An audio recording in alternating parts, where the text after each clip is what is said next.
الحمدللہ رب العالمین والصلاة والسلام علی سید الانبیاء والمرسلین اما بعد فاعوذ باللہ من الشیطان الرجیم بسم اللہ الرحمن الرحیم۔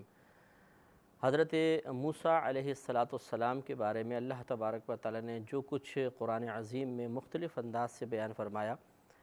الہادی پروگرام میں اسی سے متعلقہ درس قرآن کا سلسلہ جاری ہے۔ پچھلے پروگرام میں ہم نے آپ کی خدمت میں عرض کی تھی کہ حضرت موسیٰ علیہ السلام نے ایک دفعہ ایک قبطی کو اس لیے مار دیا، یعنی اس کو مکہ مارا جس سے اس کا انتقال ہو گیا کہ وہ ایک بنی اسرائیلی کے ساتھ لڑ رہا تھا، اور بنی اسرائیلی آپ کا ہم قوم تھا، تو ہم قوم کی محبت میں آپ نے ایک ایسا اس کو مکہ مارا کہ وہ شخص مر گیا، اور وہ یہ معاملہ آیا گیا ہو گیا، اور وہ بنی اسرائیلی چلا گیا۔ حضرت موسیٰ علیہ السلام بھی تشریف لے آئے، لیکن دل میں خوف پیدا ہو گیا کہ یہ اگر فرعون کو پتہ چلے گا اور میرا نام ظاہر ہو گیا تو یقیناً وہ انتقامی کارروائیوں پر اتر آئے گا۔ اس کے بعد پھر اگلے دن ایسے ہی معاملہ ہوا کہ وہ بنی اسرائیلی وہی شخص کسی اور سے لڑ رہا تھا، اور اس نے پھر موسیٰ علیہ السلام کو پکارا، تو موسیٰ علیہ السلام سمجھ گئے کہ اس شخص کا کام ہی یہ ہے کہ لڑائی جھگڑے کرتا ہے اور پھر دوسروں کو مدد کے لیے بلاتا ہے، اور آپ نے اس بات کا اس پر اظہار بھی کر دیا، جس پر اس شخص نے مطلب سوچ لیا کہ موسیٰ علیہ السلام شاید مجھ سے بدظن ہو گئے۔ جب موسیٰ علیہ السلام اس شخص کی مدد کی غرض سے قبطی کی طرف بڑھے تو اس نے یہ گمان کیا کہ قبطی کی طرف نہیں بلکہ میری طرف بڑھ رہے ہیں، تو اسے ایک دم ذہن میں آیا کہ جیسے کل قبطی کو ایک مکہ لگا تھا اور اس کا انتقال ہو گیا تھا، ایسا نہ آج یہ مجھے بھی زد و کوف فرمائیں اور میرا بھی کوئی انتقال ہو جائے، میری جان نکل جائے۔ تو اس نے فوراً یہ بول دیا کہ اے موسیٰ، آپ تو زمین پر سختی کرنا چاہتے ہیں، اور آپ اس بات کا غالباً ارادہ نہیں رکھتے ہیں کہ آپ خیر خواہی کریں، اصلاح کریں، اور آپ نے کل بھی ایک ایسے شخص کو مار دیا تھا۔ ابھی جو قبطی کھڑا ہوتا ہے، اس کو جب پتہ چلا کہ اچھا یہ کل جو قبطی ہے وہ مرا ہے، وہ موسیٰ علیہ السلام نے اس کو مارا ہے، تو وہ فوراً فرعون کے پاس بھاگا اور تمام اطلاع دی۔ وہاں یہ مشاورت شروع ہو گئی کہ موسیٰ علیہ السلام کو معاذ اللہ قتل کر دیا جائے، تو انہی میں سے ایک مومن شخص بھی تھا جو اپنے ایمان کو چھپائے ہوئے تھا، وہ بھاگ کے موسیٰ علیہ السلام کے پاس آیا اور آپ کو ساری خبر دی کہ آپ یہاں سے نکل جائیے، ورنہ فرعونی مشورے کر رہے ہیں کہ معاذ اللہ آپ کو مار دیا جائے گا، اور پھر موسیٰ علیہ السلام مدین تشریف لے گئے تھے۔ اس میں تھوڑا سا کلام میں کر رہا تھا، آخر میں اگرچہ میں تھوڑا سا آگے بڑھا تھا لیکن پھر میں پیچھے آنا چاہوں گا، اور تھوڑی سی بات اس پر بھی میں کروں گا کہ ایک تو ہم نے اجتہادی خطا پہ کلام کیا کہ اجتہادی خطا انبیاء علیہم السلام سے بھی ہو سکتی ہے، اور یہ حقیقتاً گناہ نہیں ہے، تو جب ان سے بھی ہو سکتی ہے تو ہم سے بھی ہو سکتی ہے۔ تو جب ان سے خطا ہوئی، وہ شرمندہ ہوئے، اللہ تبارک و تعالیٰ نے آپ کی عذر خواہی کو قبول فرما کے مغفرت کا باقاعدہ اعلان فرمایا، تو ہمیں بھی اسی طریقے کو اختیار کرنا چاہیے کہ اگر غلطی کرنے والا اپنے غلطی پر مصر نہیں ہے، وہ نادم ہے، شرمندہ ہے، تو پھر اس کو معاذ اللہ ایسا نہیں کہ اس کو اور ذلیل کریں، اسے ڈیگریڈ کریں، اور پہلے اچھی طرح بات سنا کے دل کی بھڑاس نکالیں، اور پھر آخر میں کہیں جاؤ تمہیں معاف کیا، آئندہ خیال کرنا۔ یہ کیا فائدہ؟ پھر پورا اس کو اچھی طریقے سے اس کی عزت نفس کو ختم کرنے کے بعد، اچھی طریقے سے اس کو ذلت میں مبتلا کرنے کے بعد پھر ہم فراغ دلی کے جملے کہیں کہ اچھا جاؤ ہم نے تمہیں معاف کر دیا، ایسا نہیں ہونا چاہیے۔ پیار سے، محبت سے سمجھا کر، اور اگر واقعی وہ شرمندہ ہے، نادم ہے، اس کے عذر کو قبول کرتے ہوئے آئندہ کے لیے تنبیہ ضرور کر دیں، لیکن نرم انداز سے، احسن انداز سے کریں، یہی بہتر ہے۔ دوسری بات دیکھیں، خود آیت قرآنی میں موجود ہے کہ موسیٰ علیہ السلام نے جب اس کو مارا تو ایک دفعہ اس وقت آپ خوف میں مبتلا ہوئے اور آپ اس بات کا انتظار کرنے لگے کہ آپ فرعون یہ مجھے پکڑنے آئیں گے۔ دوسرا، جب وہ شخص مومن شخص نے آ کر خبر دی کہ آپ کے معاذ اللہ قتل کا منصوبہ محل میں بن رہا ہے، اس وقت بھی اللہ تعالیٰ نے یہی ارشاد فرمایا کہ موسیٰ علیہ السلام خوف میں مبتلا ہو گئے کہ اب یہ لوگ آئیں گے اور مجھے پکڑ لیں گے۔ اس سے معلوم ہوا کہ دنیاوی خطرات کے اپنی ذات تک پہنچنے کے یقین کی بنا پر خوف میں مبتلا ہونا کوئی بزدلی کی علامت نہیں ہے، کوئی یہ ایسی چیز نہیں ہے کہ یہ انسان کی مردانگی کی کمی کی علامت ہو، یہ ایسا نہیں ہے کہ کوئی معیوب شے ہو، بری چیز ہو، کیونکہ خود ایک نبی موسیٰ علیہ السلام جو بہادر بھی ہیں، طاقتور بھی ہیں، اللہ کی تائید اور نصرت کا قوی یقین بھی ہے، لیکن ایک فطری تقاضا ہوتا ہے۔ اللہ نے فطرت میں ایک خوف رکھا ہے کہ بسا اوقات کسی شے کی طرف سے نقصان پہنچنے کی وجہ سے جو قلب پہ کیفیت طاری ہوتی ہے، اس کو ڈر کہا جاتا ہے، اس میں وہ مبتلا ہو جاتے ہیں۔ لہٰذا اگر کوئی شخص مثال کے طور پر آپ کہتے ہیں چوہے کو مار دو، وہ اس سے ڈر رہا ہے، ایک فطرت کے اندر ہوتا ہے بعض اوقات کہ یار چوہے ایک دم چڑھ نہ جائے، ناخن نہ مار دے، دانت نہ مار دے، کوئی سانپ سے ڈر رہا ہو، ایسی اندھیرے سے بعض اوقات لوگ ڈر جاتے ہیں کہ نہیں جی اندھیرے میں نہیں جاؤں گا، وہ خوف ایک ہوتا ہے لاشعوری طور پر کہ کوئی چیز پکڑ نہ لے، کوئی کیڑا کانٹا نہ نکل آئے، تو یہ کوئی بری چیز نہیں ہے، صحیح بات ہے، یہ کہ اتنا زیادہ خوف غالب نہ ہو کہ انسان کا دل اتنا کمزور ہو جائے کہ ایسے خوف کے موقع پہ کوئی ہو بھی کر دے تو بے ہوش ہو کے گر جائے یا دل ہی پھٹ جائے، ایسا نہیں ہونا چاہیے۔ لیکن اگر کسی کو اس قسم کا فطری لحاظ سے خوف کسی چیز کی طرف سے پہنچنے والے نقصان کی بنا پر محسوس ہو رہا ہے تو یہ بری چیز نہیں ہے۔ کسی کے اندر اگر یہ ہے تو وہ اس کو کوئی بری چیز تصور نہ کرے اور احساس کمتری کا شکار نہ ہو کہ یار فلاں تو بالکل نہیں ڈرتا، اندھیری گلیوں میں نکل جاتا ہے، چوہے کو مار دیتا ہے، میں ڈرتا رہتا ہوں، تو یہ کوئی بزدلی کی بات نہیں، ایک فطرت کے اندر اللہ نے بعض اوقات خوف رکھا ہوتا ہے، اس میں کوئی حرج نہیں ہے۔ اور اسی طریقے سے اگر آپ کے گھر میں کوئی ایسا ہے جو بیچارہ ڈرتا ہے تو اس کو شرمندہ نہیں کرنا چاہیے، یار تم تو بالکل ڈرپوک ہو، تم تو کچھ بھی نہیں کر سکتے ہو، تم تو لڑکیوں کی طرح ڈرتے ہو، شرماتے ہو، نہیں، وہ اللہ نے اس کی فطرت میں رکھا ہے نا۔ یا جیسے لڑائی جھگڑا ہو گیا تو تم کیوں ڈر گئے، تم نے کیوں فلاں سے نہیں لڑے، تم یہ کیوں نہیں ہوا، وہ کیوں نہیں ہوا، اس طریقے سے کہنا قطعاً غیر مناسب ہے۔ اس میں بسا اوقات ایسا بھی ہوتا ہے کہ ہم مختلف انداز سے جب کسی شخص کے مذاق اڑاتے ہیں تو وہ شخص شدید احساس کمتری میں مبتلا ہو کر اللہ تعالیٰ کی بارگاہ میں شکوہ شکایت میں مبتلا ہو جاتا ہے، ایسا نہیں کرنا چاہیے۔ یوں ہی کنڈیشنز لگا دینا، اگر تم قبرستان رات میں جا کر دکھاؤ نا تو پھر ہم تمہیں بہادر مانیں گے، اور وہ کہے یار ڈر سا لگ رہا ہے، یا تم بہت بزدل آدمی ہو، یہ غلط بات ہے۔ ٹھیک ہے، قبرستان جاتے ہوئے اچھوں کو خوف محسوس ہوتا ہے، اگرچہ نہیں ہونا چاہیے، ٹھیک ہے، ایک بہادری کی کیفیت طاری ہو، بہت اچھی بات ہے، لیکن ہم اس بات پہ گفتگو کر رہے ہیں کہ بعض چیزیں انسان کی قدرت و اختیار سے باہر ہوتی ہیں، اور اللہ نے انسان کی فطرت کے اندر ایک چیز رکھ دی ہوتی ہے جو نہ چاہتے ہوئے بھی ہم پر غالب آ جاتی ہے، اور ایسے معاملات کا، ایسی کیفیات کا ہم سے صدور ہوتا ہے کہ جس کو دیکھ کر بعض اوقات لوگ اس کو منفی اور غلط تصور کر رہے ہوتے ہیں، لیکن حقیقتاً شریعت اس کو غلط نہیں کہتی ہے، اسے معیوب اور معتوب نہیں سمجھا جاتا ہے۔ لہٰذا موسیٰ علیہ السلام کا خوف میں مبتلا ہونا اور اس کا اللہ کا باقاعدہ اللہ تبارک و تعالیٰ کا ذکر فرمانا ثابت کرتا ہے کہ جب ایک نبی کسی چیز کے نقصان پہنچنے کی وجہ سے ایک خاص کیفیت میں مبتلا ہوئے تو ہمارے لیے بھی اس کیفیت میں مبتلا ہونے میں حرج نہیں ہے۔ اب جیسے ہمارے کراچی کے حالات ہیں، آئے دن کوئی نہ کوئی ہنگامہ ہے، کہیں بم بلاسٹ ہو گیا، کوئی پریشانی ہو گئی، کہیں ریلیاں نکل رہی ہیں تو اس میں ماں باپ بیچارے گھبرا جاتے ہیں، بچوں کو منع کرتے ہیں فلاں جگہ نہ جاؤ، فلاں جگہ نہ جاؤ، یہ احتیاطی تدابیر ہے، اس میں حرج نہیں۔ لیکن بعض اوقات ہم کسی کو بولتے ہیں کہ بھی آپ اس وقت کیوں نہیں باہر نکل رہے، بھئی ہنگامے ہیں کراچی کے اندر، یہ مسئلہ ہے، تو ہم اسے کہتے ہیں تم تو بہت ڈرپوک ہو، ذرہ برابر تم میں بہادری نہیں ہے، یعنی ہم گویا کہ اس کو ایک بہادری کی علامت قرار دے دیتے ہیں، یا ایک حتمی فیصلہ کرنے کا ایک معیار بنا لیتے ہیں کہ اگر تم اس ہنگامے کے دوران نکل گئے، تم ایسے مقام پر آزادانہ گھومتے پھرتے نظر آئے کہ جہاں پر جان جانے کا اندیشہ اور خطرہ ہے، تو ہم تمہیں بہادر مانیں گے۔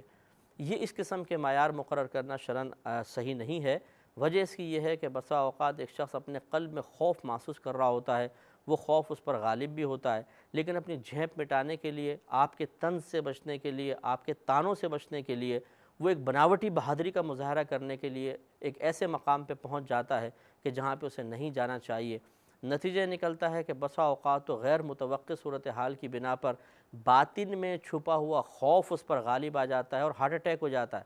بعض اوقات دماغ کی رگ پھٹ جاتی ہے، اور بعض اوقات انسان خوفزدہ ہو کے چیخنے چلانے لگ جاتا ہے اور وہ نفسیاتی مریض بھی بن سکتا ہے، اور پھر دوسرے نقصانات کا شکار بھی ہو سکتا ہے۔ لہٰذا ہمارا مشورہ یہ ہے کہ اس قسم کے معاملات کو بہادری کا معیار قرار نہ دیا جائے۔ ٹھیک ہے، اگر ایک شخص اپنے گھر میں اس لیے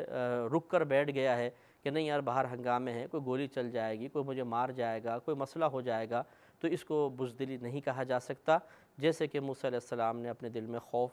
محسوس کیا، اور نہ صرف خوف محسوس کیا بلکہ اللہ تعالیٰ کی بارگاہ میں گزارش کر دی کہ اللہ تعالیٰ مجھے کوئی سیدھا راستہ دکھا دے، یعنی کوئی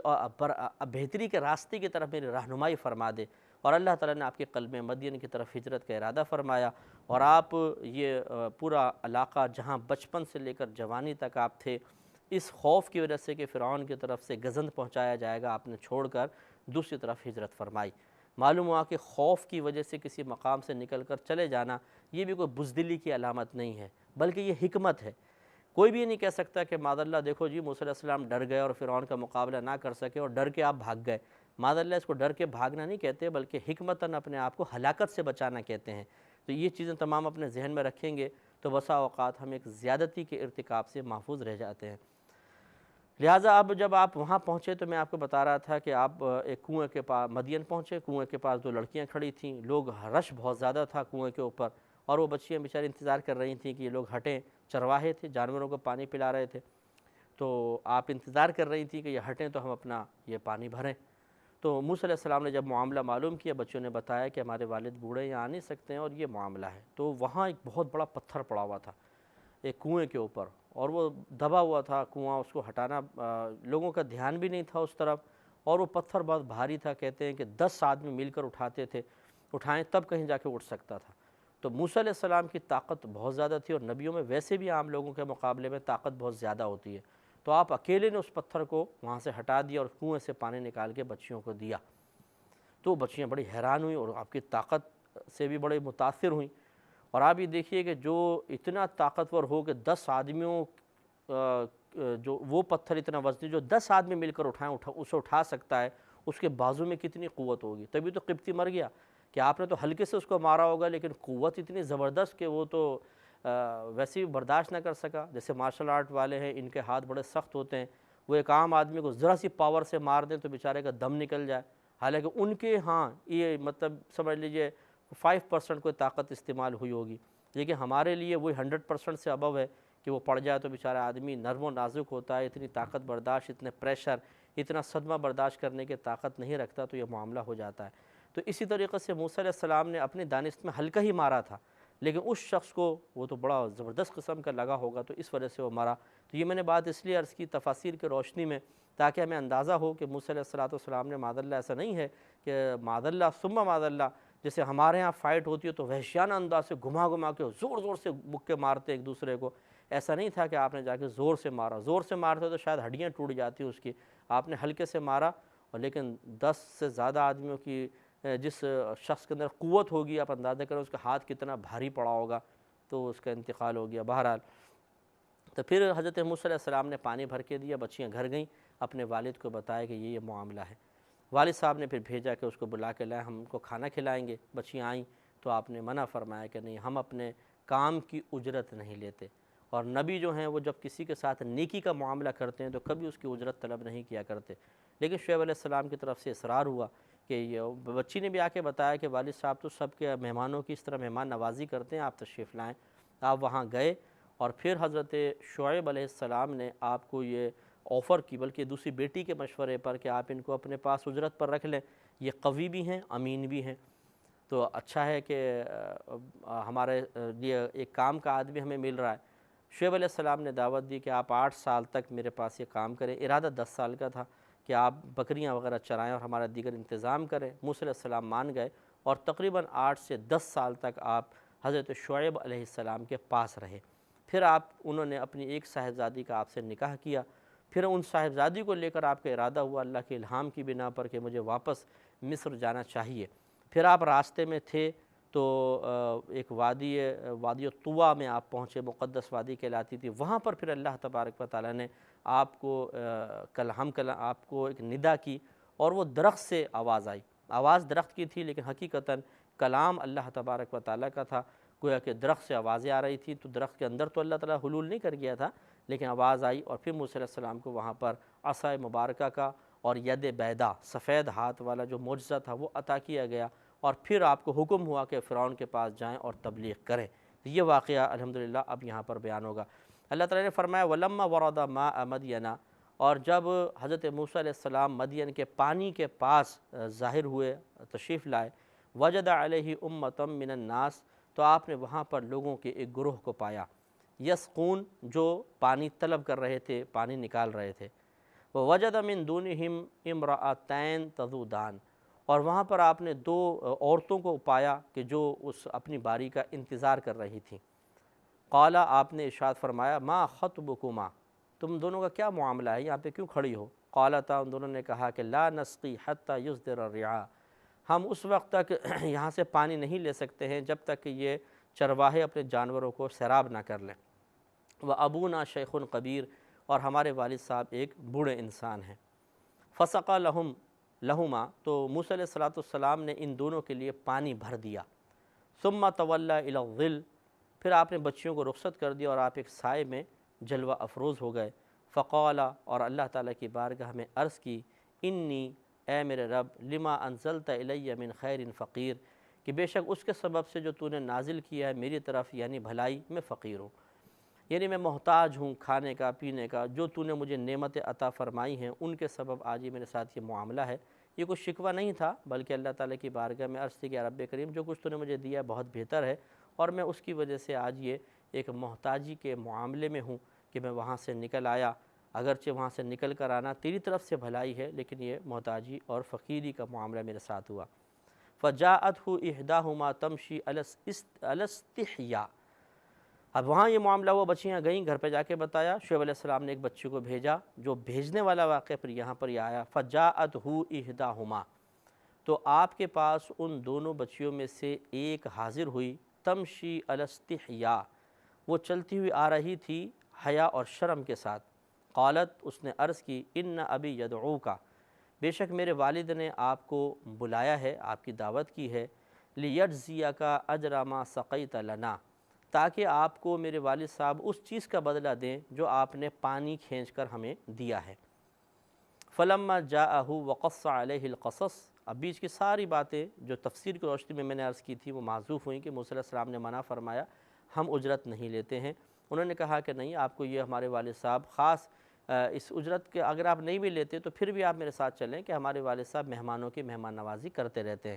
تو پھر موسیٰ علیہ السلام تشریف لے گئے۔ اب وہاں پر آنے کے بعد جب بیٹھ گئے کھانا کھانے کے لیے تو موسیٰ علیہ السلام نے حضرت شعیب علیہ السلام کو تمام واقعہ بتایا کہ میں کیوں وہاں سے بھاگ کر یہاں تک پہنچا ہوں۔ فلما جاءہ، پھر جب موسیٰ علیہ السلام شعیب علیہ السلام کے پاس آ گئے، وقص علیہ القصص، اور آپ نے اپنے تمام واقعے کو ان کے سامنے بیان کیا، قالا، تو حضرت شعیب علیہ السلام نے ارشاد فرمایا، لا تخف، آپ خوفزدہ نہ ہوں، نجوت من القوم الظالمین، ہم آپ کو نجات دیں گے اس ظالم قوم سے، یعنی ہم آپ کو ظالم قوم کے مقابلے میں پناہ دیں گے، مراد یہ ہے، اور وہ ظالم قوم والے آپ تک نہیں پہنچ سکتے کیونکہ ہمارا علاقہ ہے اور آپ تک وہ لوگ نہیں آ سکیں گے۔ قالت احداہما، تو ان دونوں بچیوں میں سے ایک نے عرض کی، یا ابتی، اے میرے والد، استأجرہ، آپ انہیں اجرت پر رکھ لیجئے، ان خیر من استأجرت القوی الامین، بے شک ان لوگوں میں سے یہ زیادہ بہتر ہیں جنہیں اجرت پر آپ رکھتے ہیں، یہ قوی ہیں، امین ہیں، انہیں آپ رکھ لیجئے۔ تو انہوں نے پھر آپ کو وہی معاملہ ہوا کہ 8 سال کے لیے رکھا، لیکن ارادہ 10 سال کا تھا۔ جب 10 سال پورے ہوئے تو پھر اپنی بچی کا آپ سے نکاح کیا اور آپ وہاں سے آگے تشریف لے گئے۔ انشاءاللہ یہ بھی واقعہ عرض کریں گے لیکن اگلے پروگرام میں۔ وآخر دعوانا ان الحمد